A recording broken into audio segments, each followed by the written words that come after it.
and they lied to you. Hey, Who lied? They lied. yes. Anybody that said Marriage is easy. yes. So today we're going to look at something that we hear at almost every wedding that we go to. And what is that? Those vows. Yes, Yes. those vows. Let's see if I can remember them. For better or for worse, for richer or for poor, in sickness Sickness and and health. health, to death do us part. Hey, yes. To Okay. death do us part. Have you ever listened to the vows? Have you listened to them? Let's talk about it.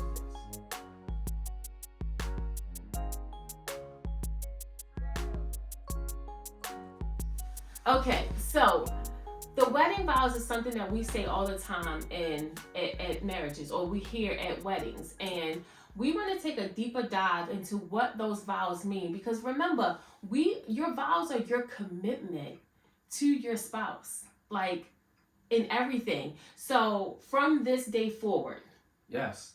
I mean, words have meanings. they Like do. words land. They're like seeds. But quite often we get into our marriage and we kind of establish a routine, and when life starts to happen, conflict starts to happen, different issues arise, we forget what we said back in those vows. We Mm-hmm. forget what we said from this day forward. We would build our marriage on. Yeah. And sometimes it's important to go back and remember what you committed to. Ooh, that's good. My grandmother got us a plaque with our vows because we wrote our own vows, but she has a plaque that she put our vows on that's in our bedroom, so we kind of see it almost every single day. And every now and then again, I take a moment and I really read through the vows that I committed to, and it's a good way to just reflect. Yeah. Reflection and accountability. Mm, Sometimes you can kind of just hold yourself accountable, like, am I living out these vows? yeah. And one of the first ones, again, from this day forward, for better or worse, sometimes when worse happens, again, we ready to hit the door. We ready to pack it up. We say, I didn't sign up for this, Yeah.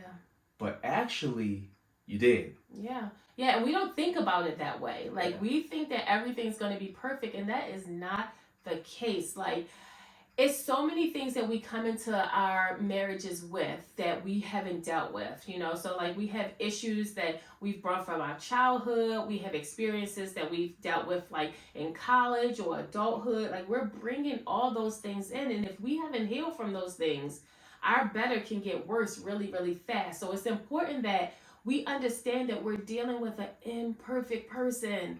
Like this person needs grace, this person needs love, and this person may need your help in healing through the Yeah. things, that has brought them to this moment.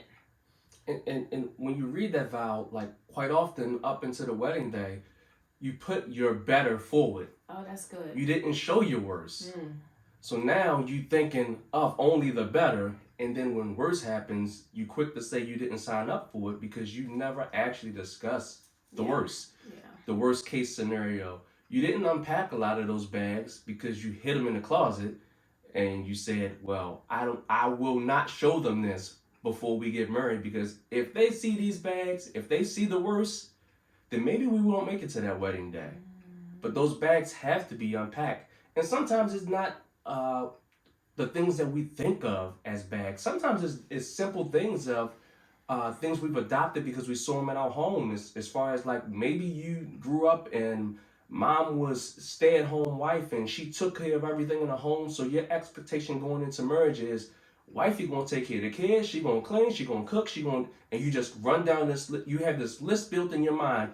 You never had the conversation with your future wife about it, and now you get married and all those bags that you brought into the relationship related to what you saw in your home, they come out to play because you just feel like, oh, I can just leave my laundry here, wife gonna get it, she gonna take it down, she gonna take care of it, because that's what mom used to do. yeah, um, I'm just gonna put these dishes in the sink, I ain't gonna wash them because that's what mom used to do, so wifey gonna do, and the list goes, and it's vice versa. It may be some things that dad took care of yeah, and you didn't have the conversation with your husband about or your future husband about because you just assumed these were things that he's going to take care of. And the car break down and you call him up and he say, "Why you calling me?" I don't know how to take care of that. Like, quadruple A. yeah, Right? yeah. But again, it's things that sometimes we don't think of. That bags that we carry in that don't maybe aren't that deep, but they are real things that could come up and pop up in your marriage and have you looking at, is this the worst now? Is this what I signed up for? And it is, but you need to discuss it on the front end. Yeah. So that's why I love like our program that we have, like when we do our brag sessions with couples, because like our program literally will walk you through like different things like expectations, like caution flags. It gives you the avenue to kind of have those tough conversations. Yes. And I really love it because sometimes tough conversations are difficult with just the two of us. Yeah. So having like a neutral third party to come in and kind of help have those conversations, it could be the difference between it being successful or not successful. So if you haven't, book a brag session with us. That way we can kind of walk you through these different aspects of your relationship so that you're not blindsided. Yes, sometimes you just need a mediator there, and mom or dad or whatever, they're not going to be neutral. Yeah. So, if you haven't already, please go ahead and like the video, subscribe, share it with somebody. See you guys in our next video. Brag on it.